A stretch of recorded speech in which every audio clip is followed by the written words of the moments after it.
The fluorescent lights above Oak Creek Memorial's fourth floor buzzed their endless mechanical hymn, a sound Natalie Hayes had learned to breathe through like white noise. 6:27 a.m. 23 minutes before shift change, and the hallway smelled like antiseptic mixed with burnt coffee, the same burnt coffee that had been sitting in the break room pot since yesterday afternoon. She knew because she'd smelled it yesterday afternoon too. Natalie moved through the corridor with a precision that looked effortless, favoring her left leg so slightly that only someone trained to observe human movement would notice. A limp was a liability. A tell. After 2 years of keeping her head down at Oak Creek, she'd learned that invisible was safer than remarkable.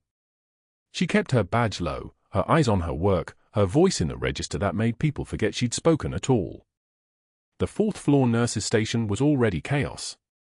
3 admissions pending, 1 post-op recovery patient coding in vitals, and somewhere in the background, the intercom crackling with requests that sounded like pleas. Natalie logged into the charting system and pulled up her patient roster, 17 names, each one a story she would not tell, a history she would not share, a person who would never know that the quiet nurse with the steady hands had once held lives together in places where the ground itself was trying to kill you. She did not think about Ramadi. She did not think about forward operating base Shank or the medical tent where she'd field-dressed 18 trauma cases in a single afternoon. She did not think about the call sign that still existed in classified Pentagon files, still whispered in the breeze of SEAL team briefings, still carried the weight of operations that would stay locked behind a secret top-secret barrier until everyone who served was dead. Reaper. That was not her name anymore. That name had been erased. Officially, formally, necessarily erased after her testimony had dismantled a weapons trafficking network that reached higher than anyone was supposed to acknowledge. Witness protection didn't mean safe houses and new identities, not for people in her bracket. It meant standing in a hospital corridor at 6:52 a.m., pretending to be ordinary. Room for 12 held her first patient, Marcus Chen, post-op day 2, recovering from a sigmoid colectomy. Natalie entered with her tablet, her vitals monitor, and the kind of calm that comes from having already survived the worst. She assessed him in 3 seconds without appearing to assess anything at all, color good, breathing even, dressing dry, for-line patent, catheter draining appropriately. Her eyes moved across his body the way a trauma surgeon's eyes move across a battlefield, prioritizing, calculating, identifying the hierarchy of what could kill him first. "Morning," she said quietly. "How's the pain?" 4 out of 10. His voice was hoarse from the anesthesia. "Is that normal?" "Completely normal." She was already documenting, vital stable, neuro intact, abdomen soft without rebound, bowel sounds present in all 4 quadrants. She inserted the information into the chart with the meticulous precision that made her documentation look like it had been written by someone with something to hide, because it had. Every note was detailed enough to catch errors. Every observation was specific enough to stand up under scrutiny. In her previous life, this was called a battle report. In nursing, it was called by the book. But there was something else in her charting, something she couldn't help but include because the discrepancies had been nagging at the back of her mind for weeks now, and her brain did not let go of patterns once it had identified them. The equipment orders. Dr. Marcus Sterling, Chief of Surgery, arrived on the 4th floor at 7:09 a.m. with 2 pharmaceutical representatives in tow. They moved like men who owned the hospital, or at least believed they did, the kind of confident stride that comes from never having been told no by anyone who mattered. Sterling himself was 52, with the kind of tailored suit that cost more than Natalie's monthly rent, and a Rolex that caught the light like a weapon designed specifically to announce wealth. He laughed at something one of the representatives said, a sound that echoed off the tile like he'd already decided the hospital belonged to him. Which, functionally, it did. Natalie was exiting room for 14 when she passed him in the hallway. Sterling glanced at her, a quick assessment that lasted perhaps 2 seconds, and then looked away. She was neither remarkable nor threatening in his estimation. Just another nurse in mint green scrubs, just another body in the machinery that kept his surgical schedule running and his supply contracts flowing. He did not see what she was doing. Over the past 2 weeks, Natalie had noticed that the equipment orders didn't align with the surgical schedule. Oak Creek was performing approximately 12 to 15 major procedures per week. The orders reflected supplies for 25. Sutures ordered in quantities that exceeded use by 40%. Surgical site marking pens, gauze, titanium plates, absorbable mesh, all in numbers that didn't match the hospital's actual consumption. It was the kind of discrepancy that would make sense if someone were billing for equipment that never arrived, or arrived but never reached the OR, or was somehow moving through the supply chain in ways that created margin for people with access. For people like Dr. Marcus Sterling, who had signing authority on equipment procurement. Natalie had flagged the pattern in her charting notes, just quietly, just factually, just in the meticulous documentation that was her job to provide. She had not made accusations. She had not reported anything to administration. She had simply documented what she observed, discrepancies between ordered quantity and clinical need. She had done it because you could not unsee a pattern, and because she had been trained to notice everything, and because the quiet accumulation of facts was sometimes more dangerous than a direct accusation. Sterling pulled her chart that afternoon. She watched him do it from the medication station, watched him read her notes with his jaw tightening incrementally, watched his eyes scan the supply chain observations she'd embedded in her patient assessments. His expression did not change, he was too practiced for that, but something shifted in the air pressure around him. The kind of shift that happens when a predator realizes it's being observed. Room for 18 held her next admission, and this was where everything changed without anyone noticing. James Whitmore, 67, retired Special Forces, admitted for post-operative care following a complicated hip replacement at 5:43 a.m. The surgical notes indicated bleeding complications, multiple suture attempts, extension of the surgical site. He was pale and guarded, the kind of careful that only comes from a lifetime of assessing threats. His eyes moved across the room in a pattern, door, window, corners, her hands, before settling back to her face. Natalie began his post-op assessment with the same precision she applied to every patient, but her hands moved with an economy of motion that was specific, particular, almost muscular in its efficiency. She was not just checking his vitals. She was reading his surgical site the way someone reads a battlefield. The suture work was competent but not elegant.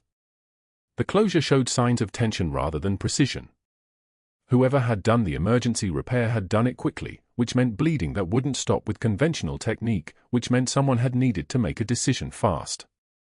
She changed his dressing without comment, and her hands moved through the motions with the kind of practiced efficiency that made Whitmore go very still. "Where did you learn that?" His voice was low, almost rough. That dressing technique." She did not pause in her work. "Hospital training." "That's not hospital training." He was staring at her hands now, the slight scarring on her knuckles, the calluses that no amount of nursing could entirely erase, the muscle memory embedded in every movement. "That's field hospital. That's combat medicine." Natalie secured the final tape with a controlled breath. She did not look at him. She did not confirm anything. She simply said, "How's your pain level?" But Whitmore's eyes had narrowed in a way that suggested he was remembering something, or perhaps recognizing something he'd thought he'd lost. The kind of look that men get when they've seen you before in a place that shouldn't have you in it. What he didn't know was that she recognized him too. She'd seen him in a medical tent in Ramadi, bleeding from a femoral artery wound, going into shock, and she'd held him stable through the extraction while the Black Hawk rotors shook the ground beneath them both. She'd never forgotten his face because you didn't forget the faces of people you'd kept alive when everything around you was trying to kill them. That was the worst part, not that he might recognize her, but that recognition could unravel everything she'd built in 2 years of deliberate obscurity. Sterling passed by room for 18 at 2:17 p.m. He paused at the door for approximately 4 seconds, reading the chart, observing Natalie as she documented Whitmore's vitals with that same meticulous precision. His hand moved unconsciously toward his phone, then stopped. Then moved again, as if he were already calculating who he might need to call. The fluorescent lights buzzed their endless song. Rain began to hammer against the 4th-floor windows like something trying to get in. And in the quiet of that Tuesday afternoon, with supply chain discrepancies quietly documented and a ghost from the past lying in a hospital bed, everything that Natalie had carefully constructed began to develop fault lines. The wound debridement in room 412 began like any other Tuesday procedure. Natalie stood across from Dr. Sterling with her instruments laid out in perfect rows, gauze, forceps, saline irrigation, sutures in ascending sizes. The patient's wife occupied the vinyl chair near the window. 2 adult children leaned against opposite walls. A visiting cousin from out of state stood in the corner, phone already out, filming what she thought would be a routine dressing change to send to relatives back in Charlotte. Sterling worked with the casual arrogance of a man who'd never questioned his own competence. His hands moved across the surgical site with a kind of theatrical precision, each movement slightly larger than necessary, performed for the audience in the room. The incision was healing well. No signs of infection. The tissue margins were clean and approximating normally. Natalie watched the pattern of his suturing, noting the tension on each pass, and when he paused to examine the site with a magnifying glass, something in her registered wrong. Not dangerous wrong. Just inefficient. The way he was closing the deeper layer would create uneven stress distribution. In 6 weeks, when the patient began normal activity, the scar would likely dehisce along the center line. She didn't raise her hand. She didn't ask permission. She simply spoke in her normal voice, steady as a surgical laser. Horizontal mattress technique might reduce the dehiscence risk. Better tension distribution across the wound margins. Sterling went completely still. He didn't look up from the field. The entire room felt the shift, that sudden temperature drop when someone has been publicly contradicted. The cousin stopped filming. The wife glanced at her children.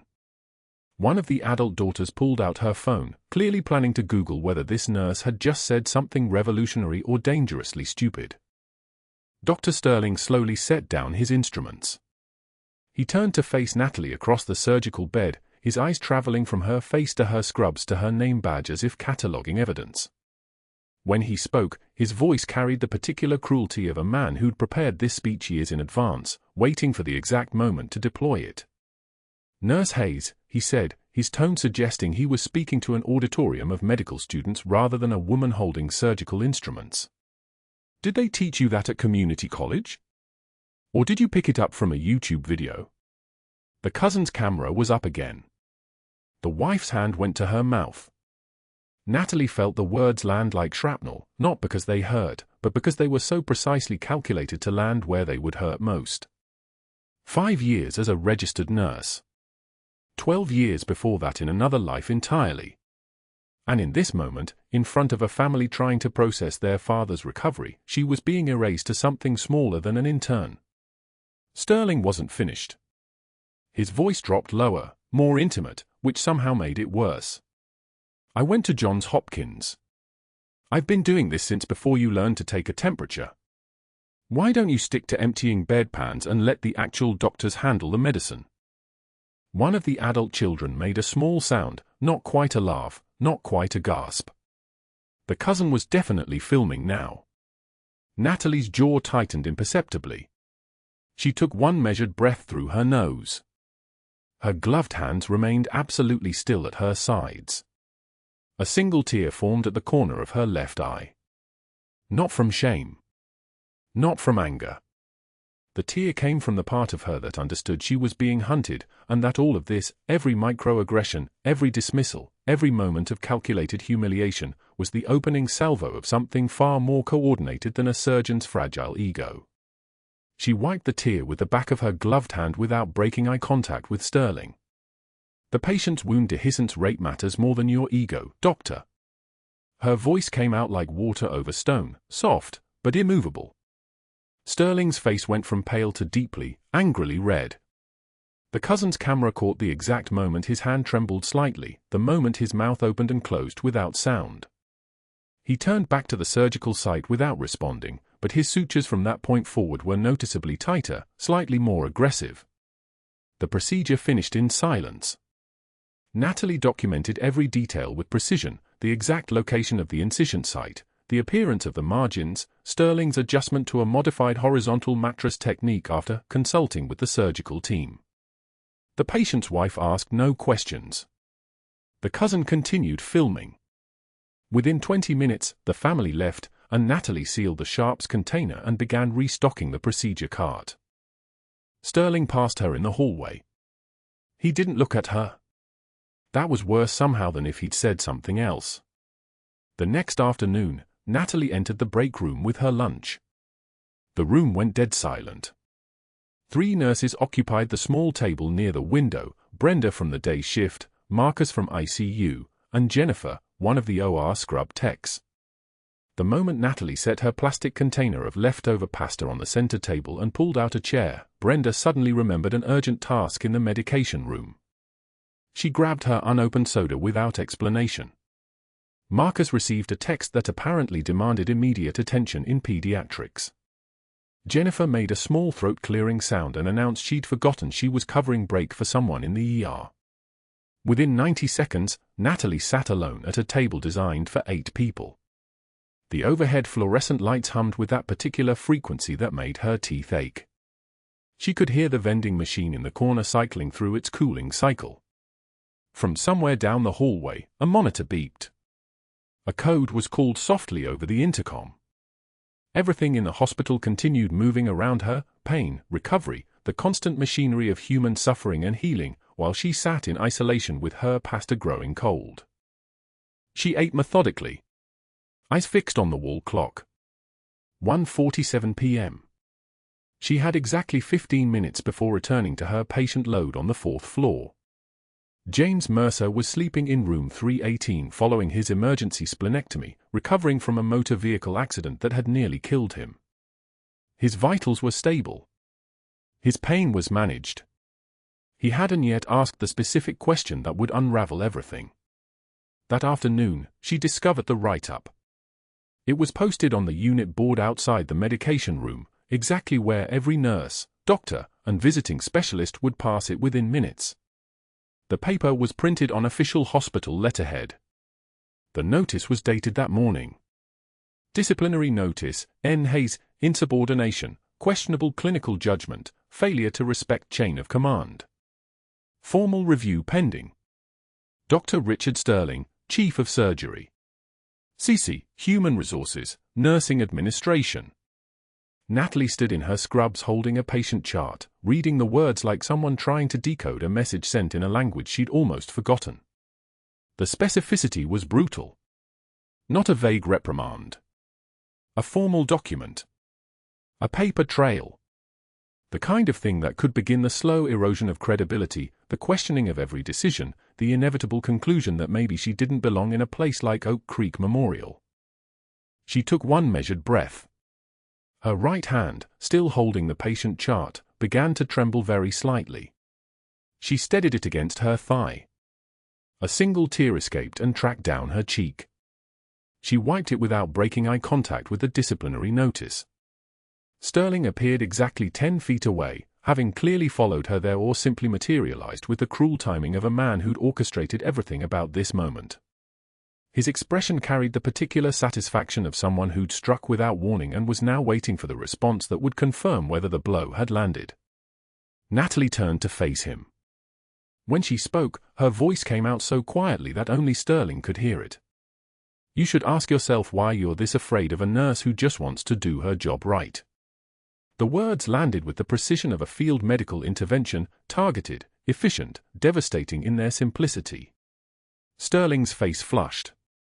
His hand went to his stethoscope as if reaching for a weapon he didn't actually have. His mouth opened. Closed. He turned away and walked back toward the main corridor, his pace increasing with every step. Behind the medication room door, 3 nurses had heard the entire exchange. But they said nothing. Reported nothing. The institutional machinery had already begun its slow rotation, and everyone understood that standing too close to someone Sterling had marked would result in their own name appearing on a future write-up. 2 weeks passed in a kind of glacial silence. Sterling didn't speak to Natalie directly. He simply ceased acknowledging her presence entirely. But behind her back, In conference rooms and over encrypted emails, something far more strategic was unfolding. He called board member Patricia Donovan, who'd once asked him to cover up her sister's medication error. He contacted the community college listed on Natalie's fabricated resume, planting careful questions about verification dates that would begin a paper trail of doubt. He requested an external credentials audit through hospital compliance, citing vague concerns about patient safety that would trigger a deeper investigation. The walls were beginning to close in. But Natalie didn't know yet. She simply worked her shifts, charted with her characteristic precision, and tried to make herself smaller. During a late-night shift on a Thursday that felt indistinguishable from every other Thursday, she entered room 318 to change the dressing on the patient who'd arrived 2 weeks earlier from the accident scene. James Mercer lay propped on his left side, his abdominal incision visible beneath the existing bandage. His medical file noted him as a 52-year-old former military, divorced, living alone, no emergency contacts listed except a brother in Nevada. She began the dressing change with the same methodical precision she applied to everything. The old bandage came away cleanly. The incision was healing beautifully, no signs of infection, minimal seroma, the tissue margins approximating perfectly. She irrigated the site with normal saline, patted it dry with sterile gauze, and then began packing the wound with the exact technique she'd learned in another life, in another desert. Horizontal layers. Minimal wasting of supplies. Each fold of gauze placed to maximize surface contact while maintaining the ability to remove it without disrupting the healing tissue beneath. The kind of technique that emerged from scarcity, from field hospitals where supplies were measured in minutes rather than stockrooms measured in thousands of units. Mercer's hand shot out without warning and gripped her wrist with surprising strength. His eyes, grey, weathered, with the particular emptiness of someone who'd seen things that left permanent marks, locked directly onto hers. "You learned that in a field hospital, didn't you?" The words came out as a whisper, but they hit with the force of a detonation. Natalie's hands went completely still. Her face shifted into an expression of perfect professional neutrality, the mask dropping down like reinforced steel. "I learned it in nursing school, sir. Please rest." But her hands had paused for half a second too long. In that half second, everything shifted. Mercer studied her face with the intensity of someone whose survival had always depended on reading small details that others missed. He was searching for something, a scar, a callus, some physical evidence that his fragmented memory was accurate. "I've seen that exact packing method before," he continued, his voice still low but more insistent. "Ramadi, 2022. Only combat medics work that fast, that clean." Natalie finished the dressing without responding. She logged his vitals on the bedside monitor with steady hands. Temperature 98.6. Heart rate 68. Oxygen saturation 98%. Blood pressure 132/84. All optimal. All unremarkable. She made a note in his chart and straightened to leave. "Rest well, Mr. Mercer." She left the room and stood in the hallway for exactly 10 seconds, her back against the cool tile wall, breathing through her nose with the careful control of someone managing active threat response. Then she returned to her rounds, checking on the other patients, administering medications, responding to call lights, performing the 1,000 small acts of healing that no one noticed because they worked exactly as they should. But in room 318, James Mercer lay in the darkness and continued working through the fragments of his memory, trying to match the face of the nurse to a ghost from a burning vehicle in the streets of Ramadi, and wondering if he'd just encountered something impossible. Dr. Sterling's office was cold. The air conditioning ran at full capacity, the kind of expensive precision climate control that made money visible. He sat behind his mahogany desk, Italian, hand-polished, worth more than most nurses earned in a year, and reached for his phone with the measured confidence of a man who had never been refused. Patricia Donovan answered on the second ring. She always did. "Patricia." "It's Sterling." He didn't bother with pleasantries. "I need to discuss the Henderson situation from 2019. The one we handled quietly." Silence. "Then, I don't recall any situation that needs revisiting." "The surgical equipment audit. The discrepancies that never made it to the state board." His voice was smooth, like oil on water. "I'm calling in that favor now." "What do you need?" "I need a junior nurse, Natalie Hayes, removed from this hospital." Quietly. "I have documentation of credential falsification." "You'll speak to the board. Tell them there are concerns about her background." "Nothing specific. Just concerns that warrant investigation." "Why?" "She's a liability. She questions procedures. She's been flagging equipment irregularities that don't concern her." He paused. "And she humiliated me in front of a surgical team." "That matters." Patricia breathed into the phone. "I'll make a call. But Sterling, this is the last one. We're even after this." The line went dead. Sterling replaced the handset with the gentle precision of a man conducting an orchestra. He pulled up his email and began typing messages to 3 references he'd fabricated in Natalie's personnel file. Community college credentials. References from instructors who didn't exist. He'd constructed them 18 months ago, back when she first started asking questions about supply chain protocols. Back when she'd just suggested, that the equipment orders seemed excessive. The first email arrived at a hospital administration inbox at 3:19 p.m. from someone claiming to be a director of nursing at a college in South Carolina. Sterling had created that email address himself using a VPN routed through his brother's office in Charlotte. The message was brief: "I have concerns about the clinical preparation of Natalie Hayes. She was not as rigorous as we would have liked." That was enough. A single seed planted, and doubt would grow like mold in a petri dish. By 4:16 p.m., Sterling had placed a call to Vincent Krauser, an outside investigator based in Durham who specialized in credential audits for hospitals seeking to reduce liability. Krauser was expensive, thorough, and most importantly, he asked very few questions. "I need a background investigation into one of our nursing staff," Sterling said. "Full credential verification. Military service history, if any. Education verification.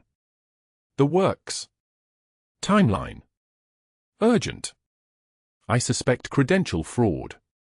Budget? Whatever it takes." Krauser's tone shifted. This was the kind of request that meant a 5-figure check was coming. "I'll start tomorrow. I'll need her full legal name, date of birth, social security number." Sterling provided everything. Natalie Marie Hayes. Born March 14, 1987. Social security number already in the personnel file. Her background claims military service. Verify that. I'm expecting to find the records are incomplete or fabricated. What Sterling couldn't know, was that Natalie's military records didn't exist in any database Krauser would access. They had been sealed by federal order under witness protection protocols. They existed in a classified file at the Pentagon, in a vault beneath the Naval Criminal Investigative Service building in Washington, D.C., and in the personal case files of 3 admirals who had personally recommended her discharge and disappearance. But Sterling was confident. He always was. 3 days passed. The hospital hummed with its ordinary rhythms. Nurses clocked in and out. Machines beeped. Visitors came and went like blood cells through an artery. Natalie continued her rounds, her hand steady, her voice quiet, her presence as unremarkable as antiseptic. She didn't know Sterling had activated his network. She didn't know Krauser was already making calls, already discovering that her military service information was restricted at a level that usually indicated either classified work or witness protection. Either way, something complicated. She checked on room 318. James Mercer was healing well. His color had returned. He watched her closely when she changed his dressing, studied her hands, studied the precise way she packed the wound with sterile gauze and surgical tape. He had asked her once where she trained. She'd answered, here and there. He had asked her name again. She'd told him, Nurse Hayes. And he'd smiled in a way that made her understand that he was trying to solve a puzzle. On the afternoon of the 3rd day, at exactly 2:11 p.m., the ribbon-cutting ceremony was supposed to conclude. Senator Richard Brennan, a visiting politician with 7 terms in office and 2 presidential campaign runs, had agreed to cut the ribbon on Oak Creek Memorial's newly renovated emergency department. The ceremony had lasted exactly 18 minutes. Brennan had smiled for photographs. He had shaken hands with board members and hospital administrators. He had moved toward the exit. And then his hand went to his chest. The symptom came first, the pressure, not quite pain, more like the sensation of the world compressing inward. His security detail noticed immediately. One agent reached for his shoulder. So. Brennan's breathing changed. Shallow. Fast. His face went the color of old concrete. He stumbled, one foot landing on the polished tile of the main lobby, and he went down in a collapse that looked almost choreographed, knees buckling, body following, hands instinctively reaching for something that wasn't there. The code blue announcement came through the overhead speaker at 2:48 p.m. A woman's voice, calm and mechanical, "Code blue, main lobby." Code blue, main lobby. Natalie was in the supply closet on the opposite hallway when the announcement came through. She was restocking dressing change kits, checking inventory, existing in the spaces between other people's emergencies. The code blue registered. Her body responded before her mind caught up, muscle memory, the same response she'd had to similar announcements for 2 years and across 18 years before that, in field hospitals in Anbar province where code blue meant someone was about to stop breathing and there were 4 people to save them instead of 20. She moved. Not fast. Not panicked. Just with the specific purposefulness of someone who had practiced this exact transition 1,000 times. Supplies down. Closet door closed. 3 hallways toward the lobby. Her hands were already moving through the calculation, what would be needed, in what order, which equipment was closest. She arrived at the lobby at 2:51 p.m. The crowd was significant. Security. Administrators.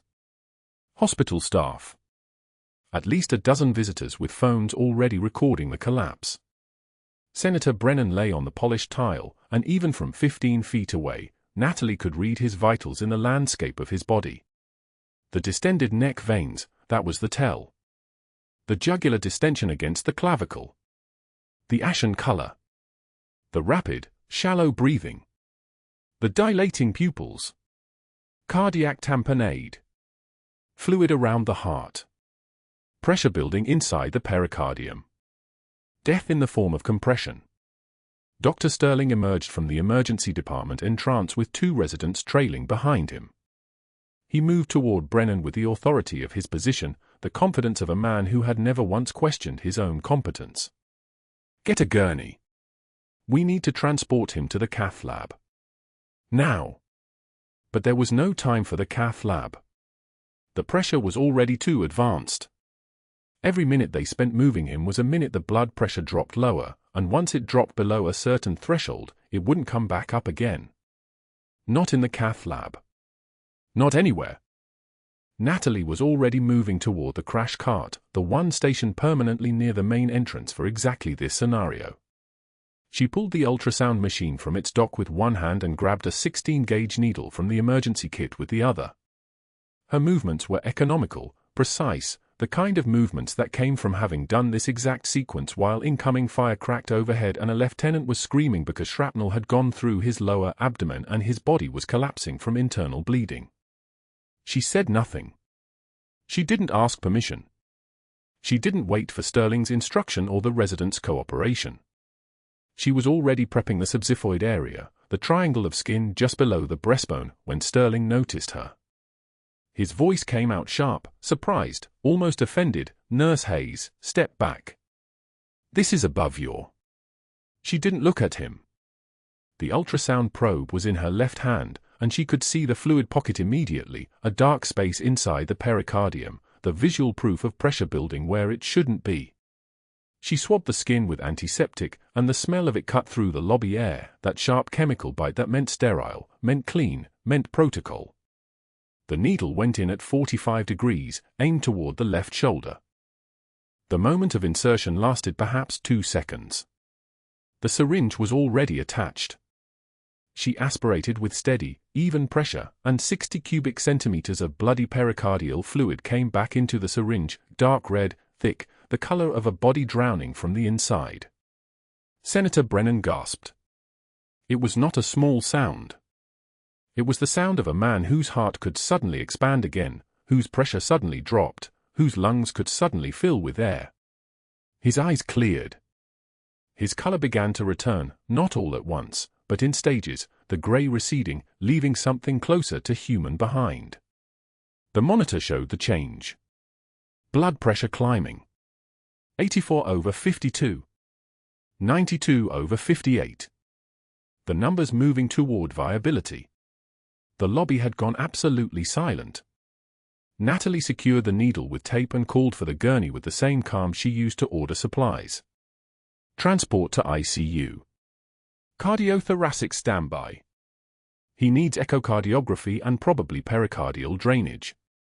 The orders came out not as suggestions but as statements of fact, each word placed with the weight of someone who had just answered a question nobody else in the room could even see. One of the security officers, a man in a dark suit with an earpiece, had recorded the entire sequence on his phone. The needle insertion. The fluid aspiration. The immediate change in the patient's vital signs. All of it. Dr. Sterling stood motionless, his mouth slightly open, his presence in the room suddenly feeling very small and very powerless. He had spent 3 days constructing a narrative that this woman was incompetent, that her credentials were falsified, that she was a liability to the hospital. He had made phone calls. He had activated Favus. He had brought in an investigator. And she had just saved a senator's life in the middle of the lobby while he stood frozen 30 feet away, unable to move, unable to think, unable to do anything but watch. Natalie didn't look at him as the gurney arrived. She didn't acknowledge his presence. She simply moved with the senator toward the elevator, giving brief hand-off report to the waiting ICU nurse, her voice carrying the absolute authority of someone who had spent the last 2 years perfecting the art of invisibility and had just, for exactly 90 seconds, become the only person in the hospital who mattered. The lobby slowly began to move again. The crowd dispersed. The administrators started asking questions. The security officer continued reviewing the footage on his phone, showing it to his supervisor, who immediately began making calls up the chain of command. Dr. Sterling walked back toward his office with careful, measured steps, each footfall deliberate, each breath controlled. His face was completely still. His hands were steady. But inside, something had shifted. Something fundamental. By the end of that day, Vincent Krauser, the investigator, would call Sterling back with an update. I'm hitting walls on her military background. Everything past 2010 is classified. Federal level. That's not normal. Sterling would not respond immediately. He would sit in his climate-controlled office and understand, for the first time, that he had picked a fight with someone whose history was officially erased, protected by the kind of institutional power that made his own network look like a child's game of telephone. And 23 people in that lobby had recorded what happened on their phones, ready to share with anyone who asked. The needle was already moving.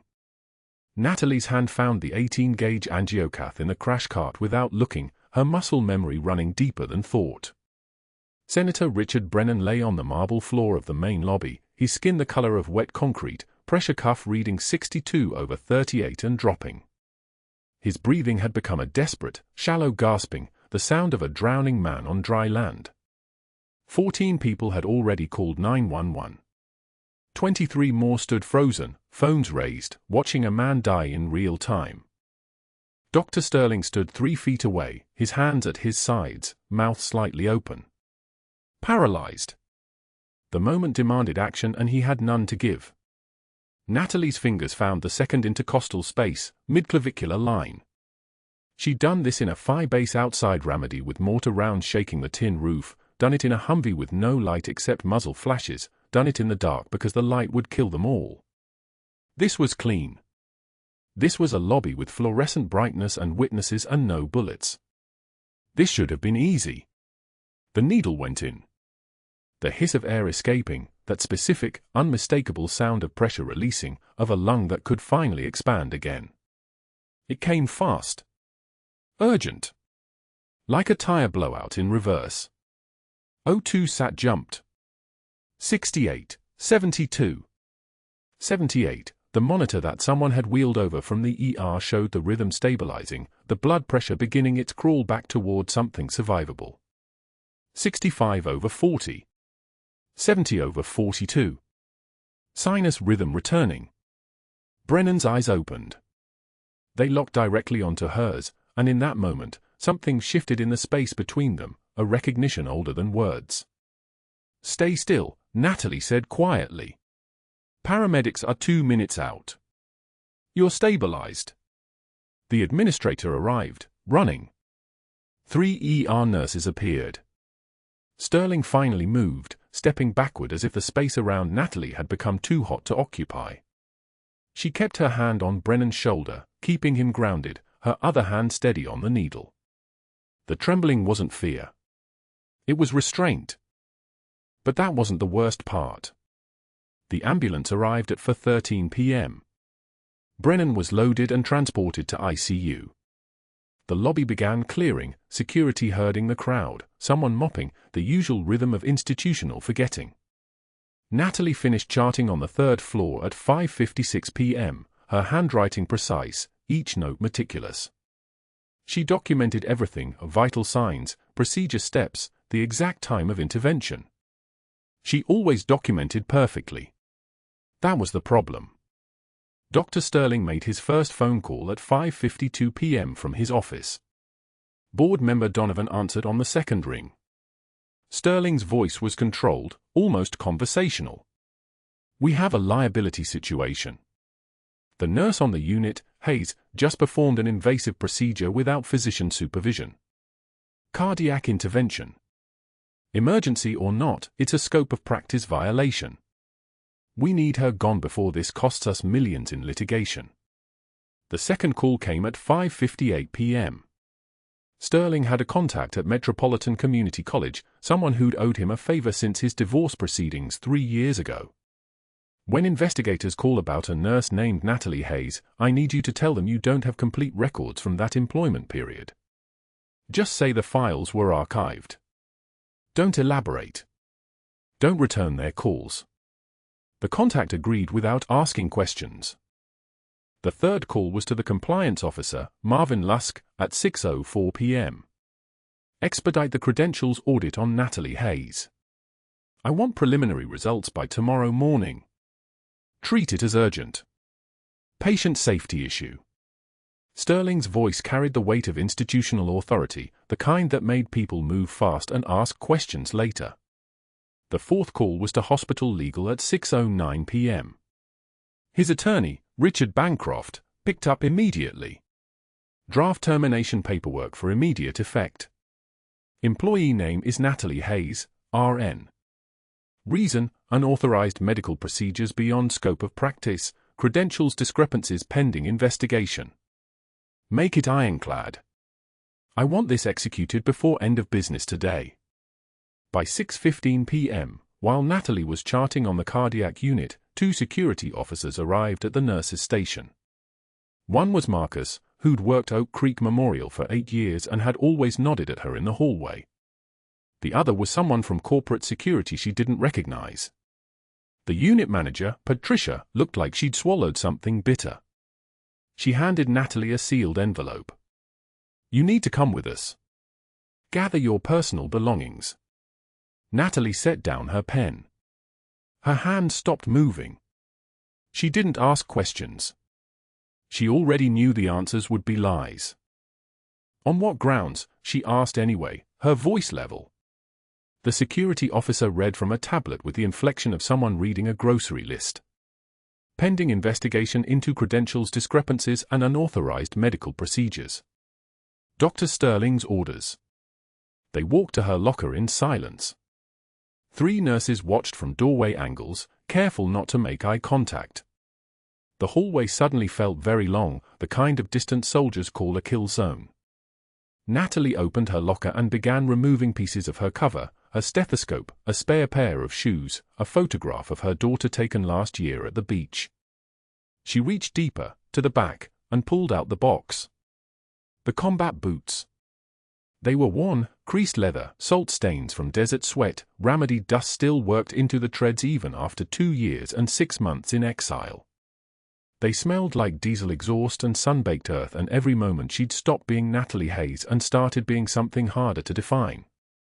She placed them in the box with her other belongings. She carried the box through the hallway, past the break room where nurses pretended to read, past the supply closet, past the ICU where she'd worked 72-hour stretches without complaining. Sterling watched from his office window for floors up, phone already to his ear, already calling in another favor. She could feel his eyes like a sniper's rangefinder, searching, satisfied, certain he'd won. The parking lot was empty except for her 2008 Honda Civic and a security vehicle. The sun was dropping behind the hospital, throwing long shadows across the asphalt. She drove out onto Peace Street without music, without the radio, without anything but the sound of her own breathing and the tires on pavement.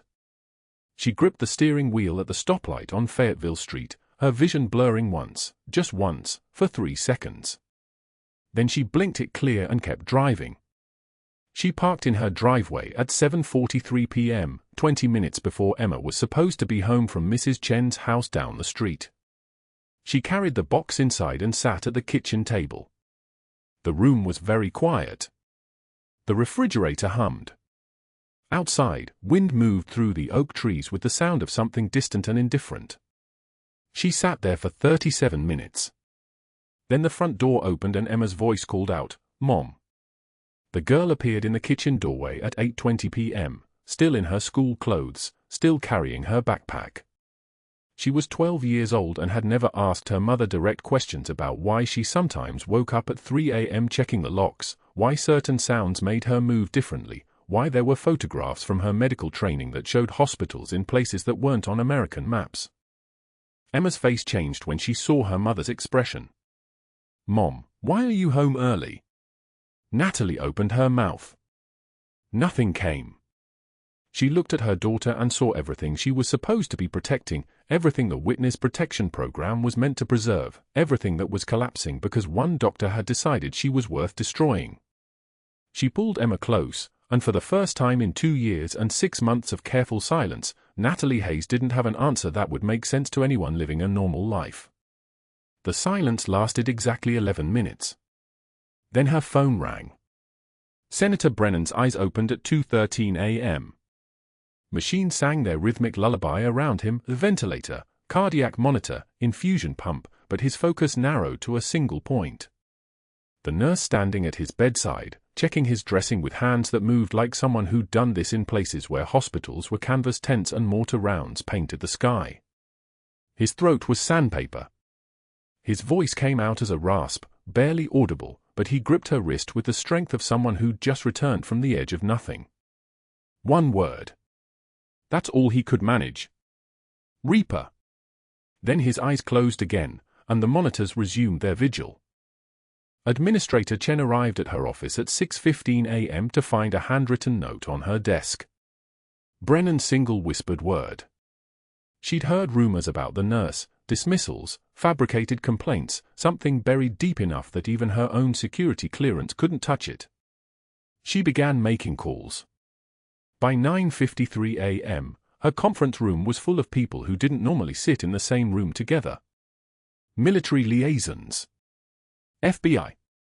A Navy commander in dress blue sitting rigid in a chair meant for hospital administrators. And Dr. Sterling, looking pale, waiting to understand why he'd been summoned.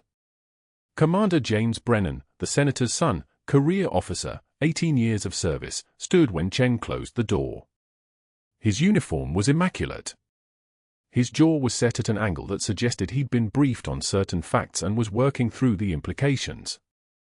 He looked directly at Sterling, then at Chen, then spoke with the precision of someone used to being obeyed. "That woman is Senior Chief Petty Officer Hayes." The conference room didn't move. Didn't breathe. Sterling's face went the color of antiseptic. Chen opened a file on the table. The cover sheet was stamped classified in red letters thick as blood. Her hands trembled as she read aloud, not from emotion, but from the weight of what she was about to say. 2 Bronze Stars, 1 with Valor. 18 Surgical Saves Under Fire. Combat Deployment, Ramadi, 2011 to 2013. The SEAL team leader who'd flown in overnight, call sign Hammer, tattooed forearms that looked like they'd been forged in a place where diplomacy didn't exist, leaned forward.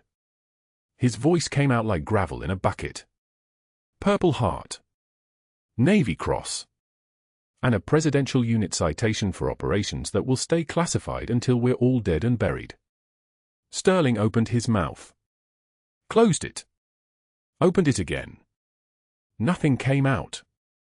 The FBI agent standing against the back wall, Special Agent Morrison, dark suit, eyes that had seen too many lies, stepped forward and placed her credentials on the table. Dr. Sterling. Senior Chief Hayes was placed in federal witness protection after providing testimony that dismantled an enemy weapons network operating through medical supply chains in the Middle East. Her records were sealed.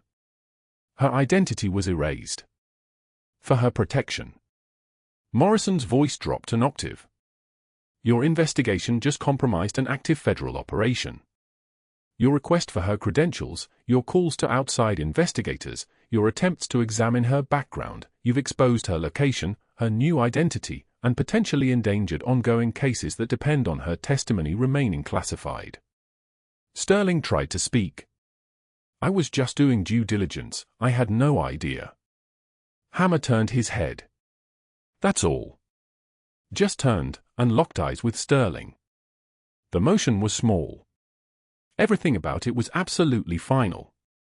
Sterling's jaw closed like a vault door. By 10:27 a.m., Chen had authorized a full audit of hospital IT systems. By 10:44 a.m., Marcus Webb, the IT director, a Marine veteran who'd served 2 tours in Helmand Province and understood how to preserve evidence the way some people understood breath, was already watching. He'd received an automated alert the moment Sterling accessed the security footage archive. Webb watched the screen as Sterling's cursor hovered, clicked, deleted. File after file. Meeting with board members. Pharmaceutical representatives in the parking garage. The falsified disciplinary notice being posted after hours. Sterling was methodical. He thought he was careful. Webb was better. Every keystroke. Every deletion.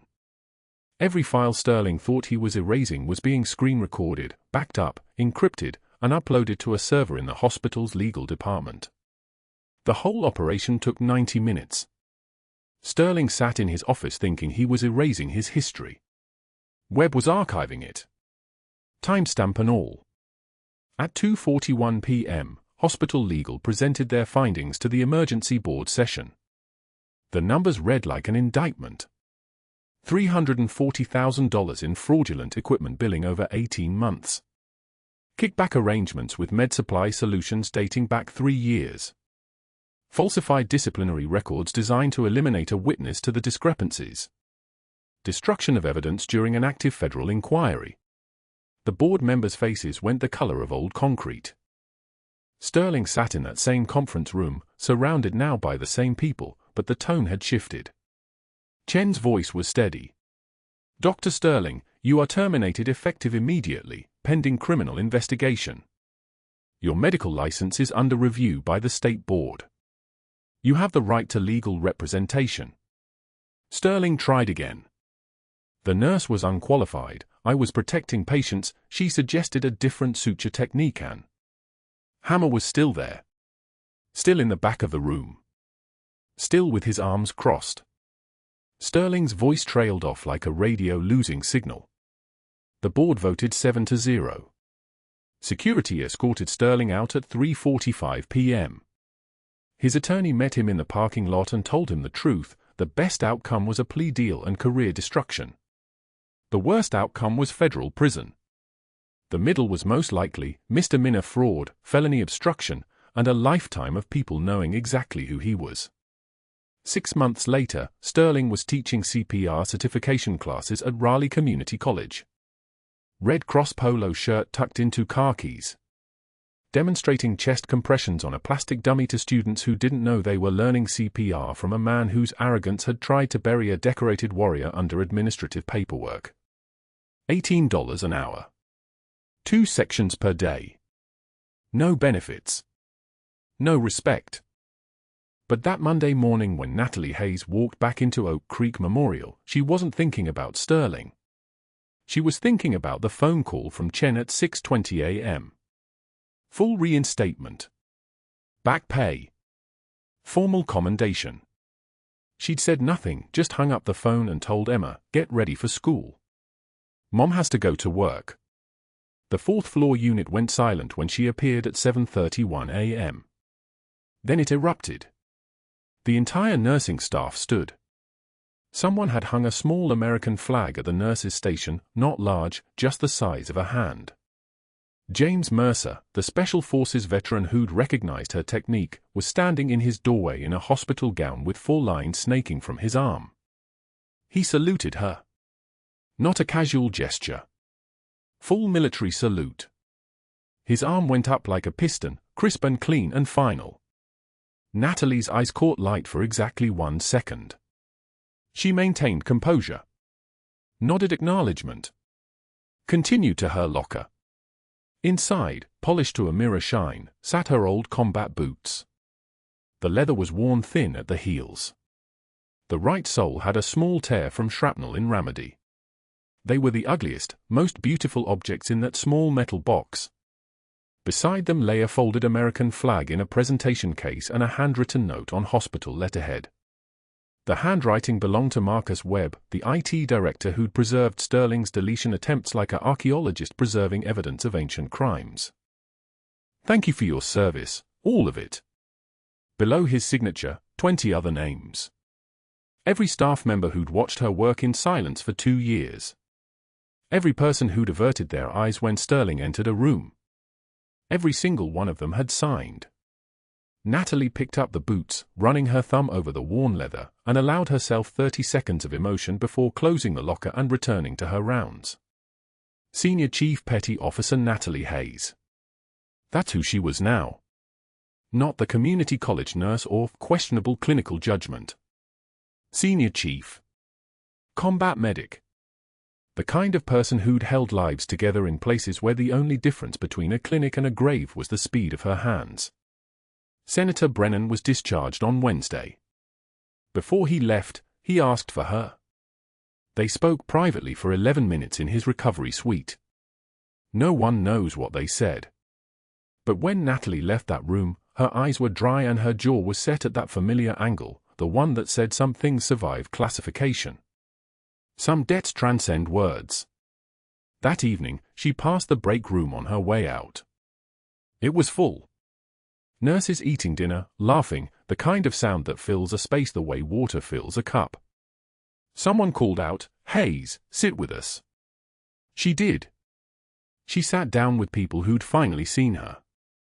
Not the nurse they thought they knew. Not the woman Sterling tried to destroy. But who she'd actually been all along, a warrior who chose to heal instead of fight, and who understood that sometimes the quietest person in the room is the one holding everything together. Heroes walk among us. Sometimes in scrub saving lives in the dark. If this story resonated with you, if you've ever been underestimated by someone who didn't know your full measure, subscribe to this channel and turn on notifications so you never miss a story like this. And tell us in the comments, what would you have done if the world finally saw who you really were?